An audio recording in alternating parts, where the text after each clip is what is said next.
All right, everyone. Welcome to Karen. Welcome to the show. I'm so excited to have you here. Thanks for having me. I'm excited to be here too. Yeah. So as I mentioned off air, Karen Martel, before we came on the interview, Karen is a certified transformational nutrition coach and also a certified hormone specialist. And so I'm really excited for her to come on and talk all about hormones because I feel that they're such a tricky topic.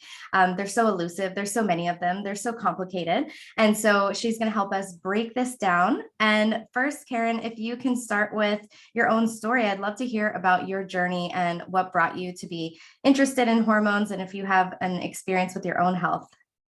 Yes.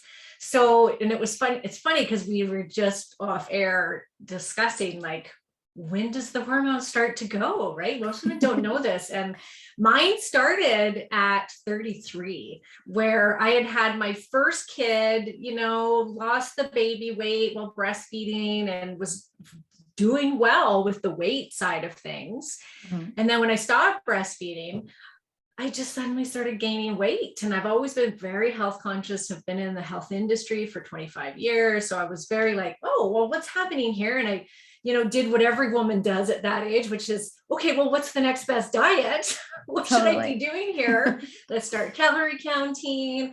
I hired a personal trainer. I was doing this crazy, CrossFit, boot camp, 5 days a week, and just burning at both ends of the candle. It was not good. I was a single mom of this little baby doing these hardcore workouts, and I just kept gaining weight. And so I just kept going from one diet to the next, I tried Atkins, I tried, different cleanses and detoxes and calorie counting, the zone diet, you name it, I tried it, and I just kept gaining weight.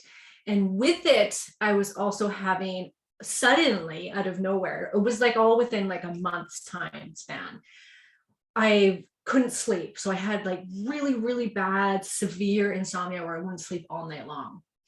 I started to get severe PMS where it would be 2 weeks out of the month where I was just raging, and horrible migraines, menstrual migraines that would last for 10 days at a time. I had terrible digestive problems where my stomach just looked like I was 3 months pregnant by the end of the day.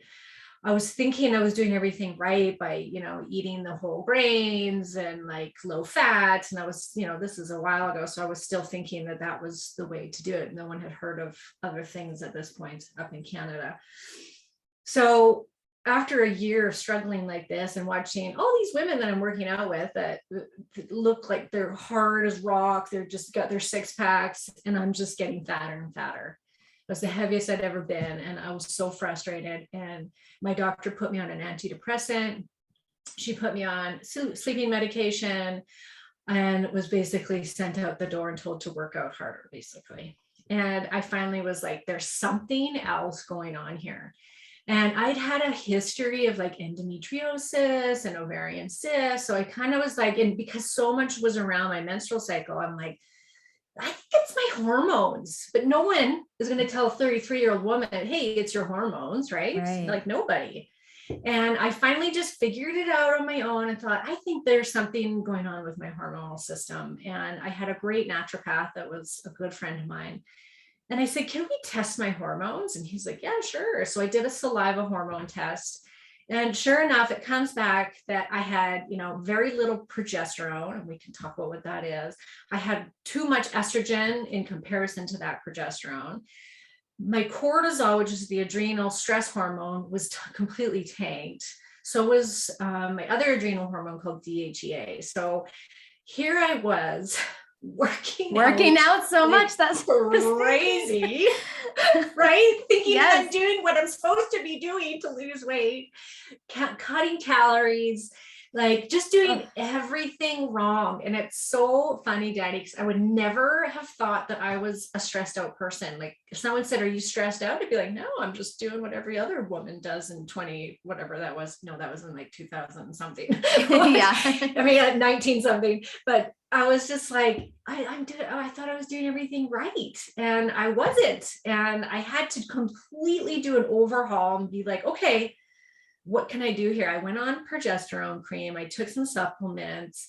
I quit working out. Instead, I joined a yoga class and I started really just looking at my life in a completely different way, which was, this isn't right for my body. What I was doing isn't cool. I need help with my daughter. I need to, I'm running my own business. I need to take a step back, and I need to take care of myself. And I just kind of went on this mission of, I'm just going to take care of my body and heal it. And it was slow, like as far as the weight loss went, but eventually, as my body began to heal, the weight finally just naturally started to come off. And I was eating more. I discovered a paleo-based diet, which was the diet for me. It was like, oh, now my blood sugar's stable. I feel so much better. I was the person that was, carrying snacks in her purse everywhere she went. God forbid that I go half an hour without eating. And we have to bookmark that because, yeah, same. Yeah. Yeah. 100%. I talk about, I was always the girl with like granola bars in my purse. And then when I did paleo, it turned into like Lara bars in my purse, which are like fruit and nut bars. And so, yeah same.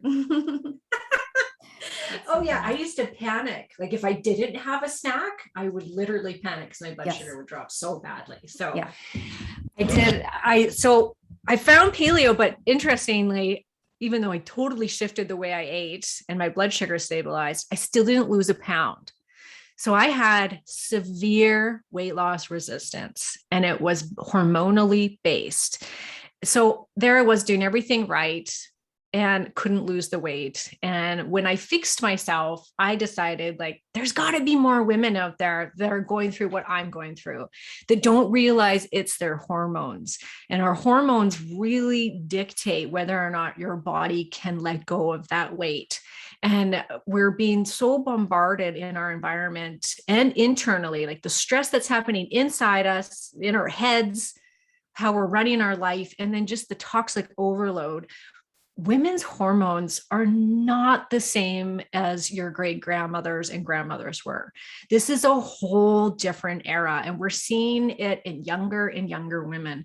I work with women in their 30s that are going into menopause, and that's really scary and really sad. And we're just starting to see this happening earlier and earlier, and women don't even connect that. They don't think, oh, I'm 35, my hormones are starting to drop. No, nobody thinks of that. So, and no doctor is going to tell you that unless you're in menopause. They're going to say you're fine. There's no need to test your hormones. You're 30, whatever.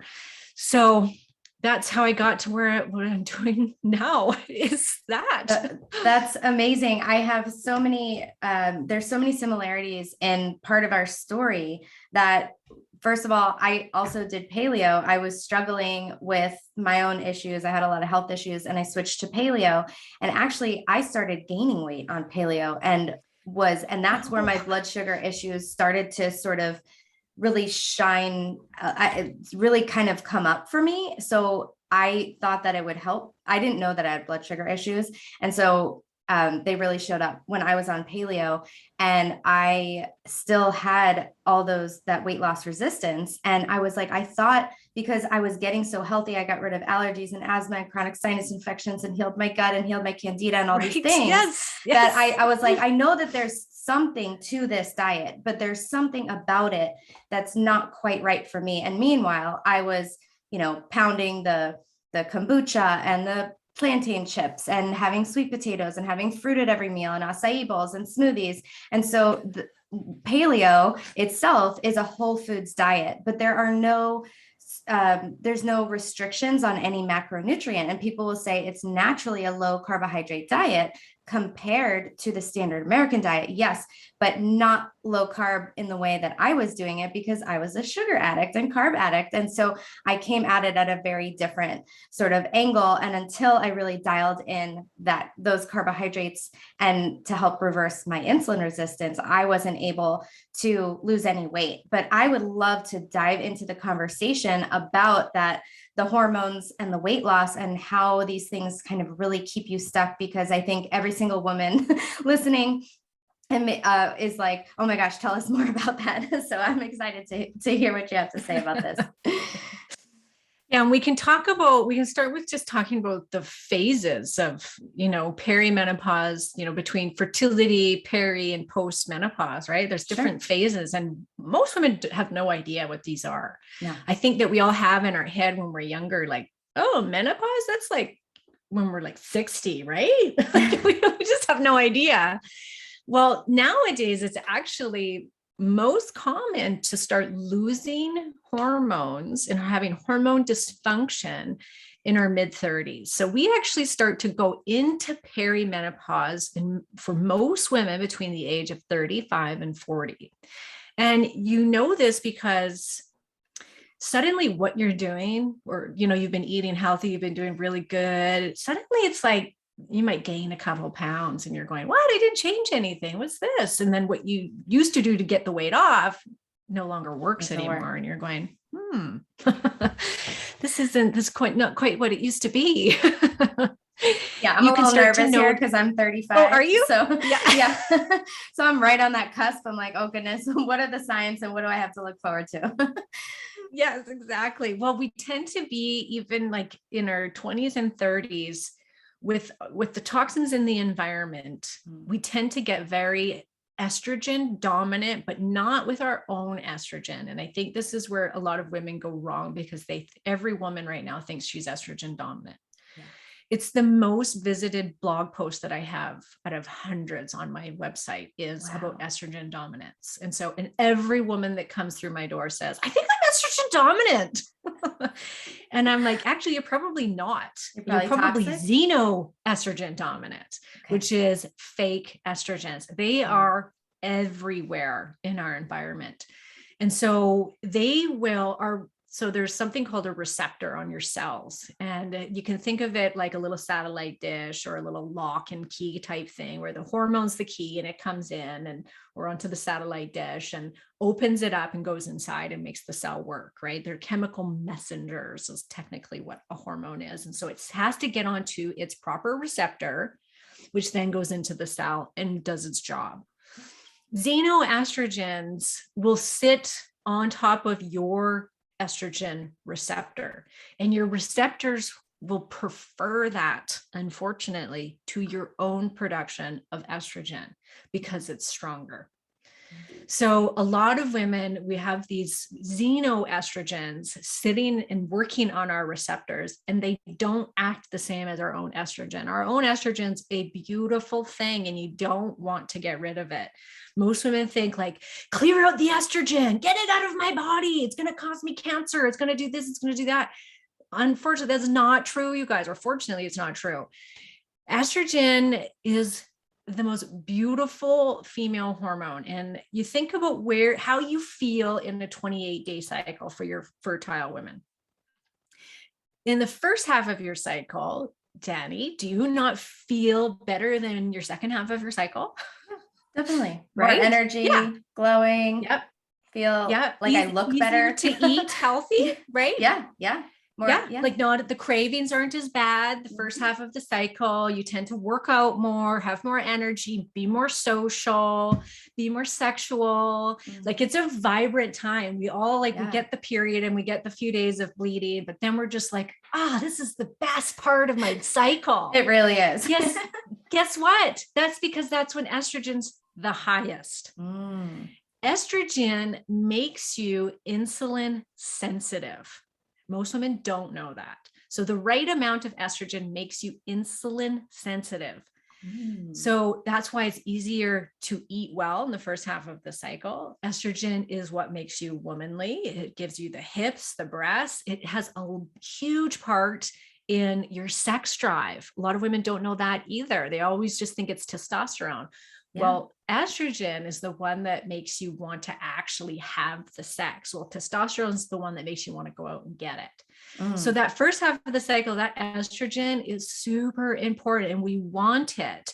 So if you're feeling like, I think I am kind of estrogen dominant, then it's likely that you are xenoestrogen dominant or that you are losing your progesterone, which is the first hormone to go in your 30s. Can you tell us a little bit about the sign, just a quick handful of signs of estrogen dominance, just in case some people are like, that might be me? Yes. And unfortunately, a lot of hormonal deficiencies and imbalances, they overlap each other, the symptoms, but estrogen, when you're estrogen dominant, you tend to bleed heavier when you do get a period. So you might have like severe cramping, really heavy periods with clotting. That's a big one. Tender breasts and swollen breasts, especially as you start to get near your period time.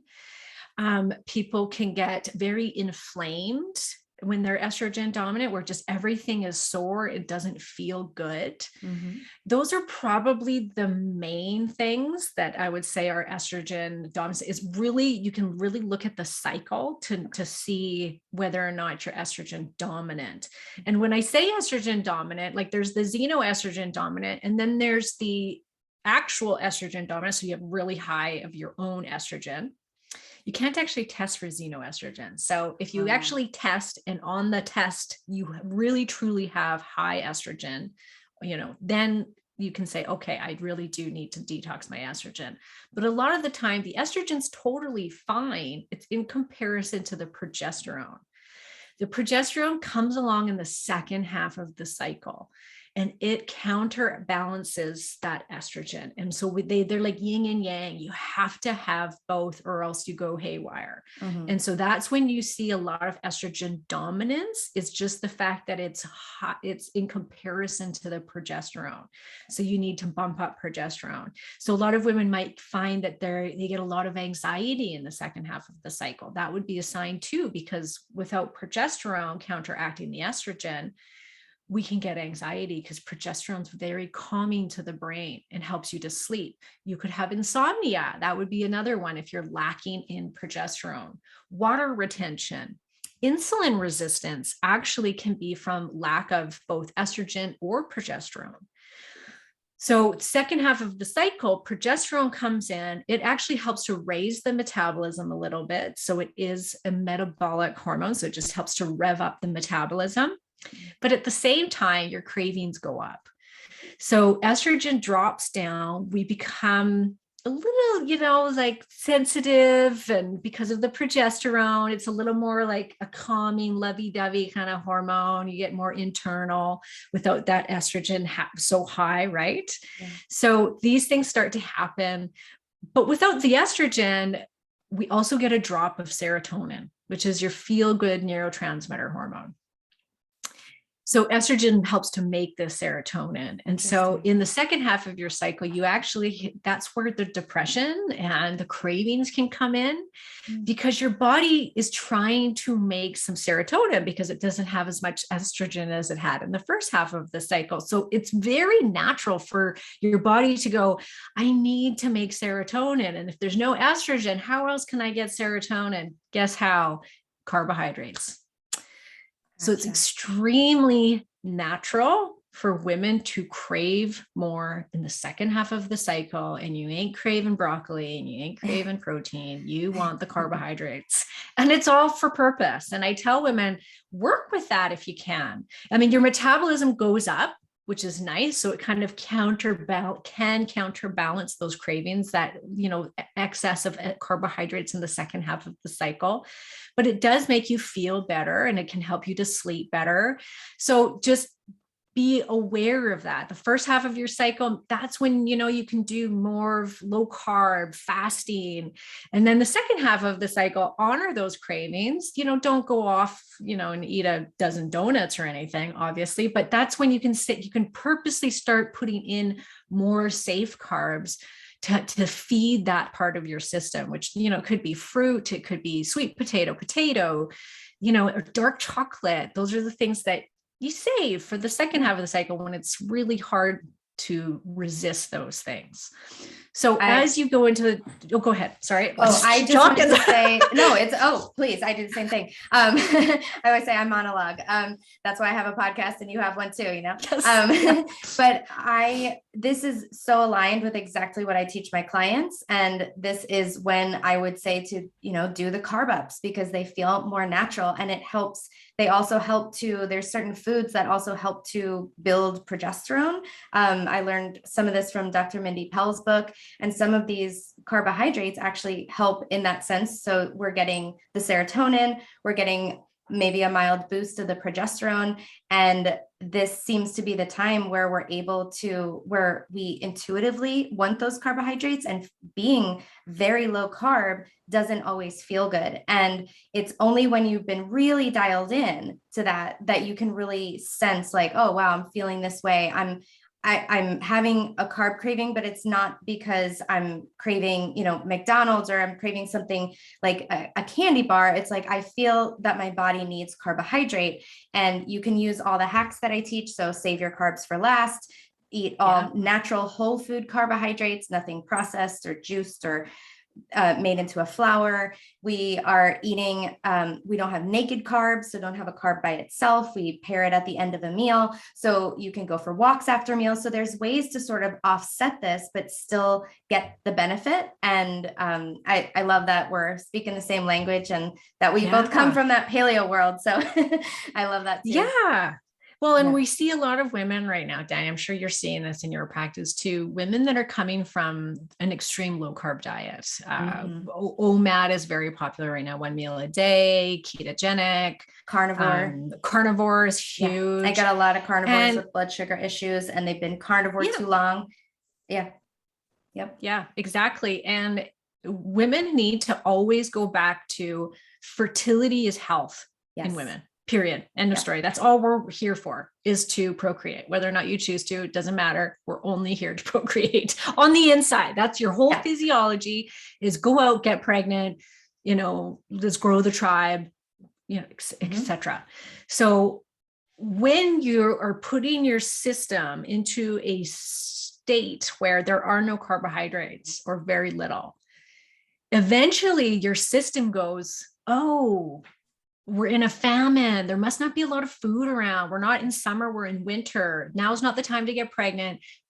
Shut down hormones quick. Hold on to the fat. Yep. And women don't realize this, because they get really good results when they first jump onto these diets. And don't worry, I've been there, everyone. I'm not judging. I did keto. I did carnivore. I've done it all. Yeah.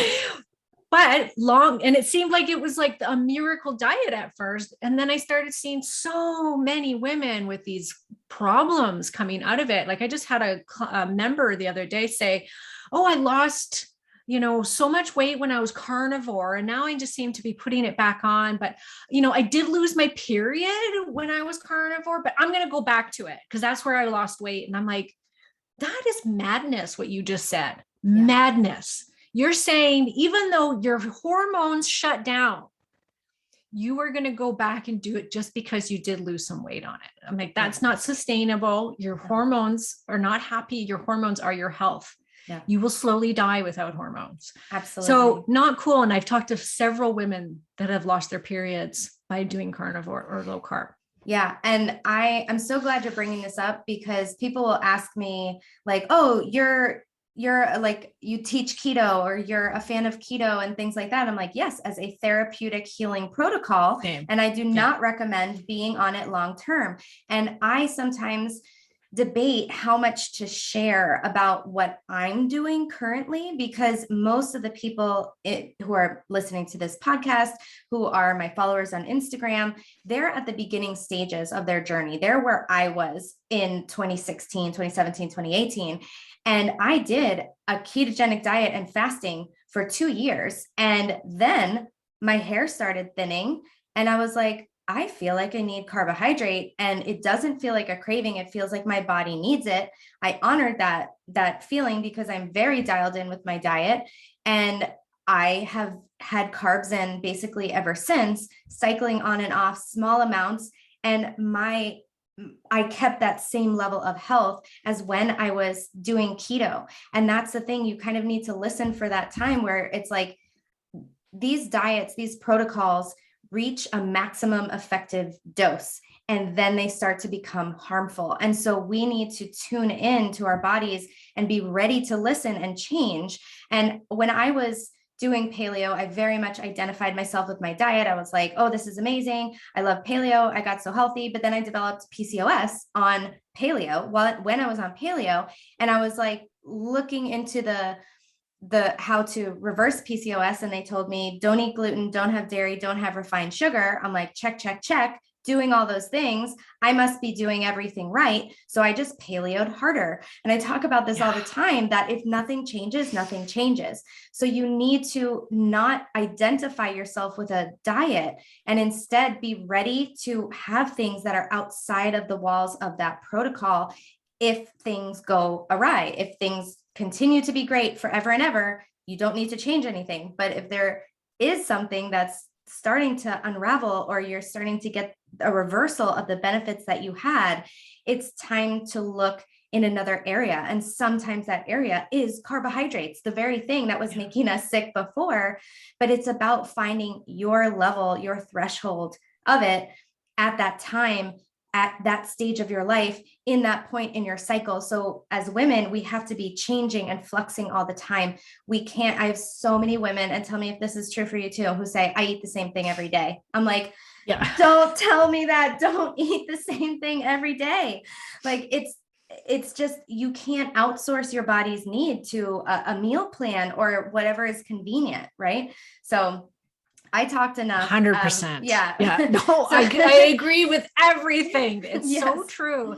I always tell people, use it therapeutically, like you said, but then get out of it as fast as possible, because eating nothing but meat isn't normal. No. It's not what we would have eaten as hunter-gatherers, nor would we have eaten a high-fat, low-carb diet. We wouldn't have. That's not our biology. When people say that our being in ketosis is our natural state, I completely disagree. It's not. It was a backup source of fuel when there was times of starvation, and there was no MCT oil and loads of butter and coconut oil spread onto everything you ate as a hunter-gatherer.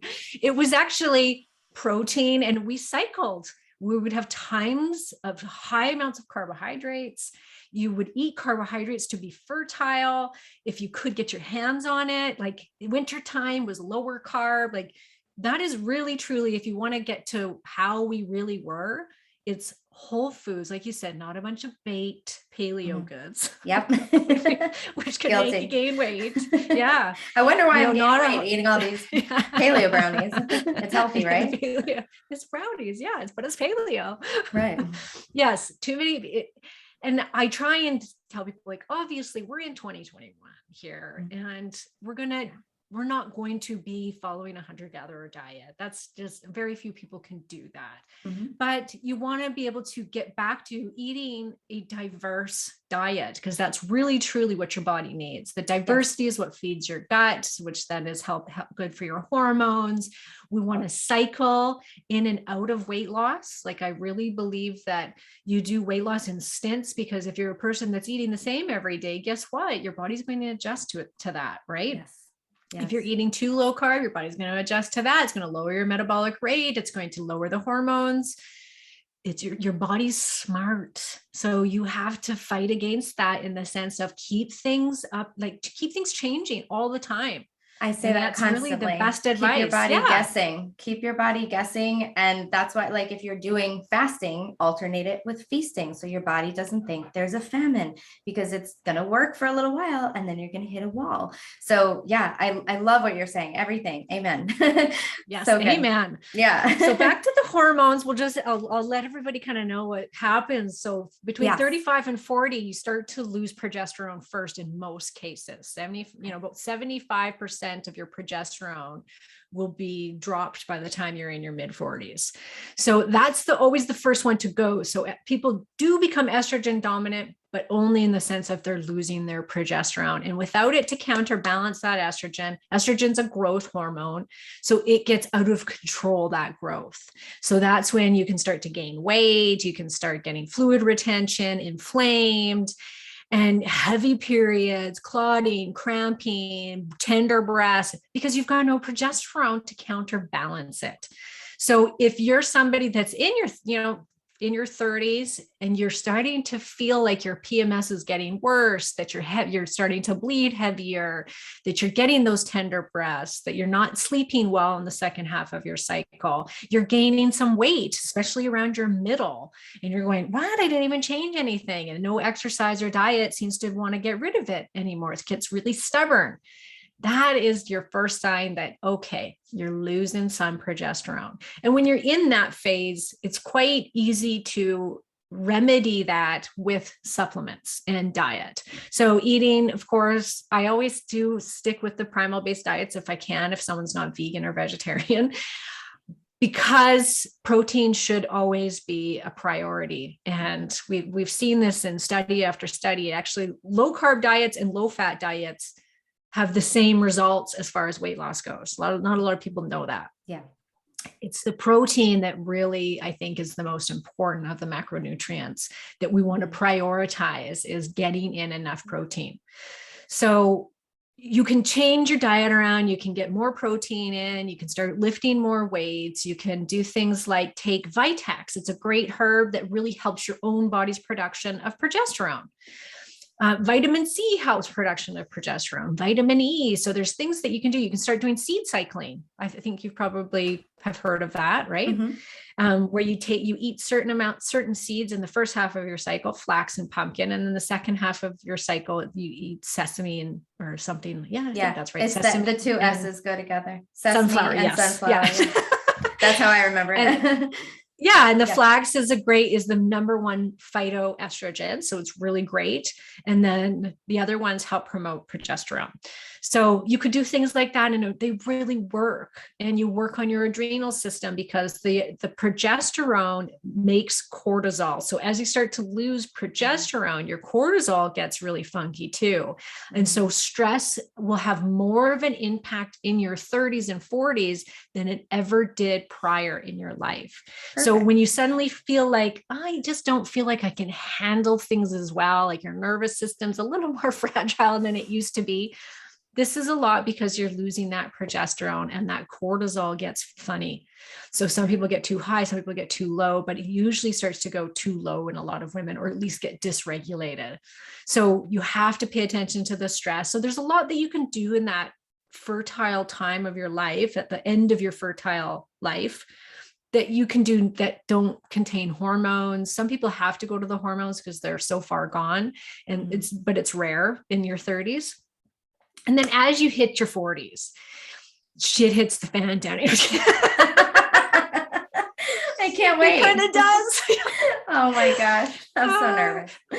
But you know what? This is what's so good about hearing me speak about it, because you're going to be prepared now for it, because nobody's exempt these days. There's very few women that I speak to that just sail through their 40s into their 50s without any complications. Very rare. Yeah. So when you hit your 40s, be prepared and be on top of it. Don't let it get so bad that you're this hot mess and you got a long ways to crawl out of that hole. Start paying attention to the hormonal system in your 30s and definitely in your 40s, because in your 40s, that progesterone's really going to plummet. It really felt like I turned 40 and it was like that day. I was like, okay, what just happened? I swear I turned 40 and everything just went to hell in a handbasket.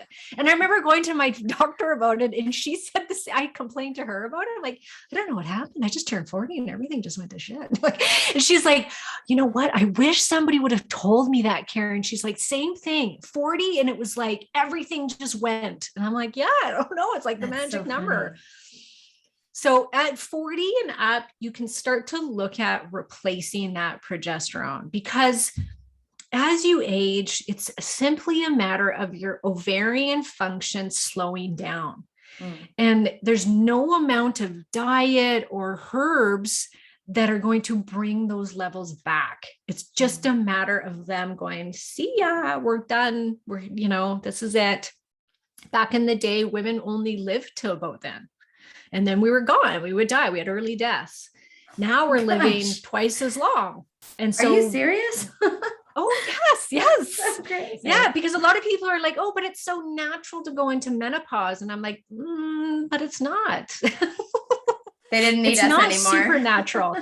We are no longer of use to the tribe. So without your hormones, you start to die. And that is truly what starts to happen. So I know. I feel so upset for all the generations of women who just, we don't need you anymore. Oh my gosh. I know, right? Yeah. But now we're living longer, and now we have to deal with this. And it's some women can get through it without having to take supplements or take hormones or anything, but majority of women do if they want to preserve their health and their youthfulness. And when you're in your 40s and your ovaries start to go, there are some amazing herbals that you can still take. Like you can start taking phytoestrogens, and you can still continue with the Vitex, and Maca is a really good one too, and adrenal support, and 100% still do those things, but start testing your hormones and paying attention. And if you start gaining weight, it is first because that progesterone goes. So that's going to lower your metabolism, and it's going to affect your insulin. Okay. As you start to head into your 40s, now estrogen starts to go. And remember, I said estrogen makes you insulin sensitive. And you hear a lot of women in peri and post-menopause and in menopause that say, I just packed on 10 pounds all on my stomach. And this is, your body is so smart that it can make a type of estrogen from fat. And it's called estrone. It's the inflammatory. There's 3 estrogens: estrone, estradiol, and estriol. Estradiol is the one that we want, that we love. We want estriol too. We want a little bit of estrone, but we mostly want that estradiol. That's what makes you feminine and makes us fertile. Yeah. The estrone's a little more inflammatory. It's the one that has the connection to breast cancer, not estradiol. So as your estradiol begins to lower in your 40s, your body goes, we need to make estrogen. We need this estrogen. It's so important. Put some fat on this person because we can make estrone from fat cells. Oh, Estriol is mostly predominant in the vagina tissue. It's 1,000 times more predominant in the vagina tissue. It's the weakest form of all the estrogens, but that's your vagina health. So what women will start to notice is their vagina can start to atrophy. It starts to get really dry. Sex can be very painful. Some women's vagina closes right down. Shuts. my gosh. Because it atrophies so hard. I've had women say, I can't even put a penis in there. Like I can't get it in. It's done. It's atrophied, which is really sad, right? Like women, they're like, I want to have sex with my partner. Like that's important for our relationship, obviously, man or woman. And if you can't, that's a really, really tough thing. And a lot of women are afraid to speak about. Yeah. So estradiol will make estriol. So it's very important for the vagina health. Estradiol itself, we have receptors on every organ in our body for estradiol, including the brain. So there was a study that just came out this year in Arizona that showed that women that took bioidentical estrogen replacement for 6 years post-menopause had a 78% reduction of developing Alzheimer's and dementia. Wow. That is massive considering there's no cure for Alzheimer's. Amazing. So that just goes to show how much we need our estrogen for brain health. So we need it for the health of our entire body. Like I said, for insulin, we'll see a lot of women that go into menopause that suddenly develop type 2 diabetes. Women will say, oh my gosh, my sugar cravings are going through the roof since I've hit my 40s. That's because they're starting to lose that estrogen. Then they get that really bad fat all around the abdomen, which is the worst place to have it. Underneath so the then muscle? And then that fat? promotes that insulin resistance even farther. They start to hot flash, your bones get brittle, your hair gets brittle, you start losing your skin elasticity because that's estrogen as well. Same with your boobs get saggy. So here we have this whole body effect of losing our estrogen and progesterone. And then for about half of the women, we start to lose testosterone, which is really, really important as well. It's very heart protective. It's very breast protective. It does have something to do with the brain. It has a lot to do with energy, muscle building, bone, and then of course, sex drive, right? All of these things are so important to our health that you are better, and all the research shows this. women are better off replacing their hormones than not replacing their hormones. And a lot of women will be like, oh, but isn't this natural? I should just be going through this, shouldn't I? Yeah. Go, yeah, go for it if you want. but so there's a hormone called follicular stimulating hormone, FSH. This is a pituitary hormone that comes out of the brain and tells your ovaries, make estrogen, make progesterone. Mm-hmm. As you age and your ovaries start to go and your progesterone and estrogen levels go down, FSH goes up. It continues to tell the ovaries for the rest of your life, make estrogen. Wow. So that signal never goes away. So to me, that's like, well, then is it natural for us to go into menopause? If you think of it as your thyroid, the thyroid, there's the hormone, thyroid stimulating hormone. Same idea, comes from the brain, tells the thyroid to produce T4 hormone. Right. Yeah. And if T4 is going low, TSH goes up and up and up, trying harder and harder to signal the thyroid to make thyroid hormone because it's so important to the body. Yeah. Well, follicular stimulating hormone is the same thing. And it doesn't shut off. It just keeps going up, up, up, harder. Come on, ovaries, make the estrogen. Yeah. So, and that never ends unless you take and you replace your hormones. So bioidentical hormones, we can jump into that if you want. I can tell you the history of where the bad rap came from, whatever you want. Yeah, there's just so much good information in there. I'm like taking notes. I'm like, I'm going to have to listen to this again and just take notes. But I love that you brought up that low progesterone decreases metabolic rate and increases insulin sensitivity. So this is huge for a lot of the listeners to this podcast, and how you talked about how this insulin sensitivity and, people blood sugar issues can really, really start to show if they haven't shown up in your 20s. I mean, now I'm working with young girls who are 12 years old who have PCOS and insulin resistance. But so if it hasn't shown up in your youth or in your 20s and 30s, chances are you're going to get hit with it maybe a little later in life, because that's what kind of the standard American diet is it leads to, right? So we're going to have all these imbalances in our hormones, and then these kind of things are going to show up. And the estrogen for brain health. So yeah, I would love to dive into some of those, the bioidenticals, because I mean, I'm thinking about, my mom and my aunt and, just different women in my life who I'm like, oh, maybe you want to listen to this podcast and get on, some bioidenticals, couldn't hurt, right?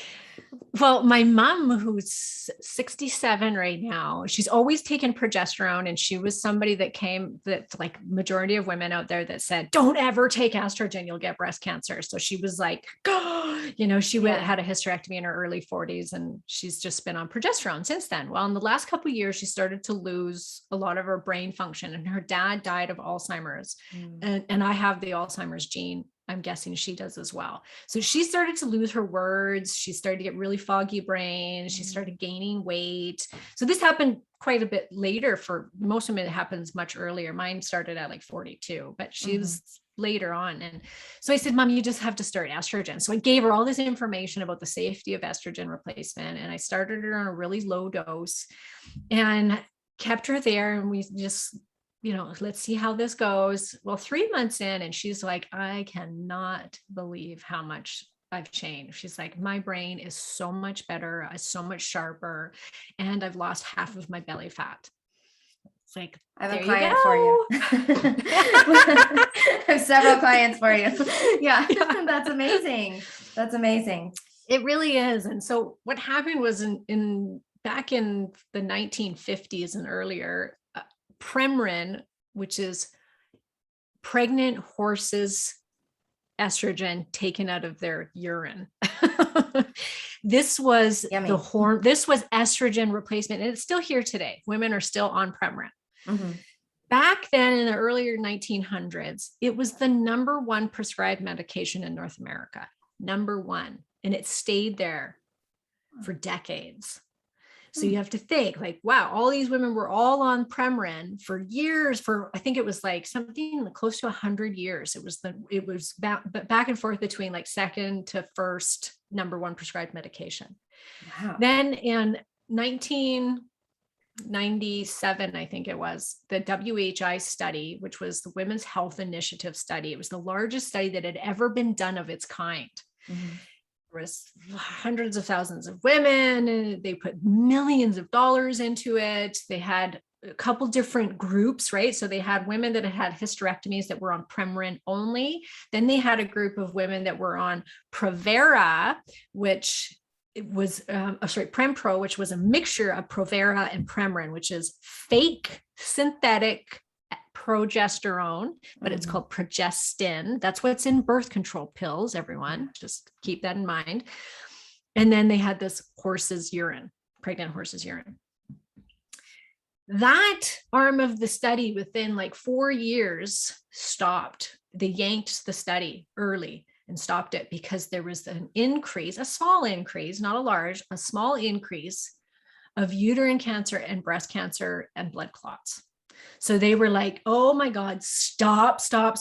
We're killing women. And word went out to everybody in the world, get off of hormone replacement. It's going to kill you. And every doctor panicked, pulled their patients off of it, and women were left to suffer. Well, the arm of the study that was Premarin only had a 30% reduction of breast cancer. This is horse's estrogen. This is nothing like our own. There is like, it's mostly estrone that it converts to in the body. Remember, the inflammatory estrogen makes you fat. You take it orally, which increases your risk of heart attack and stroke when you take estrogen orally. So this is like not great hormones. However, it still showed that that was better than nothing. It had a reduction of breast cancer. And in total, it had a reduction of all-cause mortality in that group. Wow. So all those women were living longer, even on just Premarin. It was the progestins that caused the increase of uterine and breast cancer. So women don't know that. And that's what's in birth control pills. So women, no problem. Give me the birth control pill. Hey, the doctors will prescribe that all day long to 14-year-olds. And yet this is the hormone, the fake hormone that caused all of these problems that they stopped prescribing hormone replacement to these women. So really backwards, really terrible. Since then, there's been several studies done on both that kind of HRT and then what's called bioidentical hormone replacement. So bioidenticals came out. They come from yams and soy. So they're made in a lab, but they are identical to your own hormones. So there's no difference in them at all, unlike Premarin and progestins, which are completely different than our own. So these are exact replica of our own hormones. And it shows that when women use these, they have a reduction of breast cancer, they have a reduction of osteoporosis, a reduction of Alzheimer's and dementia, way less weight gain when they go through perimenopause and menopause, way less cases of insulin resistance and type 2 diabetes, less leptin resistance as well. Estrogen can really help with leptin resistance. I can, in like more youthful phase, better collagen in the skin, better vagina health, sex drive. I mean, literally, I could just keep going with the list. And then not only that, just those really awful symptoms like hot flashes and things that are very uncomfortable. And if you've never experienced hot flashes, it's not just like you get a little warm. They are nasty. Your whole body reacts, including in your brain and your emotions when you have a hot flash. It's terrible. So, and then emotional stability. Without estrogen, we get depressed because it makes serotonin. Without progesterone, we get an anxiety because it reacts on the GABA receptors in the brain and helps to calm your body down. So it just keeps going and going. Like our hormones are so important. And if estrogen caused breast cancer, then women that are in their teens and 20s would be riddled with it because we are loaded with estrogen during that time. Breast cancer tends to happen when you lose your estrogen, not when you have too much. Now, estrogen is a growth hormone. So if you have breast cancer cells, guess what? Estrogen can go there and make it grow. Same with endometriosis. It's not caused by estrogen. Estrogen goes there to do its job. It's an immune modulator. It's anti-inflammatory. So it's going to go there and try to, but it's a growth hormone. So it's going to stimulate it to grow, even though it's doing its job. Yeah, that reminds me of cholesterol, how cholesterol is demonized for, arterial plaques. And it's like cholesterol is a healing substance. Think about it like an ambulance. You don't blame the ambulance for the accident. They're just there trying to help. So that's a really good way of describing the estrogen. I didn't know that about the endometriosis. Yeah, very interesting. And then PCOS, I mean, that happens in the womb. They really think that a lot of the xenoestrogens are having a part to do with that, or just what's happening in our environment, all the hormone mimickers. But basically in utero, and then as a girl goes and then comes out into the world and then starts to go through puberty later on, but it starts in utero, what happens. But the testosterone is our main hormone. It's our most abundant hormone in our body. Women don't know this. Who knew? Testosterone is made, and then that is supposed to convert into estrogen in the body. So testosterone makes estrogen. Man makes woman. Unfortunately, it should be the other way. I was waiting for that little disclaimer. Yeah, right? Yeah. There's an enzyme that is lacking in women with PCOS. So they don't convert their testosterone as much as they should into estrogen. So they become testosterone dominant. And they're just poor the testosterone and they're lacking estrogen. So there's all these things that are kind of misinterpreted out there in the world where, people think PCOS is estrogen dominant, and people think that estrogen is going to cause you breast cancer and that bioidentical hormones are going to kill you. And it's like, actually, even if you take Premarin, you are better off taking Premarin than taking no estrogen. All the studies show that.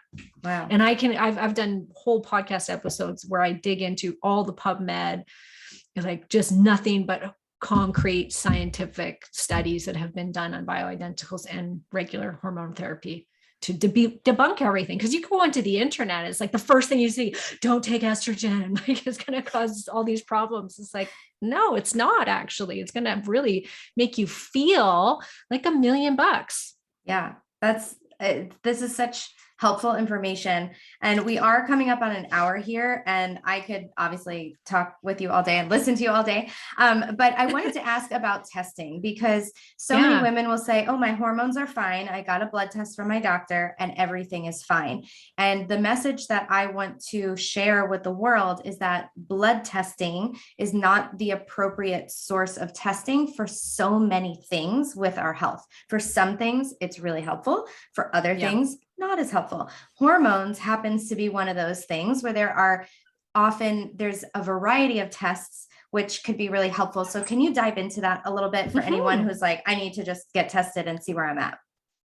And everyone does need to get tested. Everybody, especially in your 30s. So you have a baseline of, this is where I feel my best is when my hormones are here. Because guess what? Every single person is different as far as how they feel with their hormone levels. So the ranges when you do blood work go from like 200 to like 1,000. It's ridiculous. Or 100 to 1,000. Like it's so wide. And then, so if you're like, so let's say the bottom of the barrel is 100. If you come back at 101, your doctor's going to tell you you're fine. Fine. You're in range. Everything's good. Or if you're under range and you're in your 50s, the doctor's going to say, oh, this is good. You're in normal range for your age. Well, that's not normal. That's not how you feel good. So don't listen to that. Blood work is only going to test bound hormone levels. So all of our hormones are shuttled around by this protein called sex hormone binding globulin. When it's bound up, we don't get to use it. It has to get off the bus, and then it's considered a free hormone for the cells to use. So serum blood work is only going to test bound levels, which sometimes isn't a very accurate way. So someone could look like they have totally healthy levels, but it's all bound up and unusable to the system. So saliva hormone testing, which your doctor can't do unless they're a functional doctor, tests free hormone levels. So those are the ones that are available for your body to use. So it's much more accurate to test saliva than it is to test serum. Okay. As you get into menopause and you start to lose your hormones and you're not cycling any longer, you can then test with serum and get a pretty accurate result as far as, oh, okay, yeah, I've got no hormones. Because when you just don't have any, you don't have any bound, you don't got any free, it's all together, right? Like it's like, nope, you got no hormones. Okay.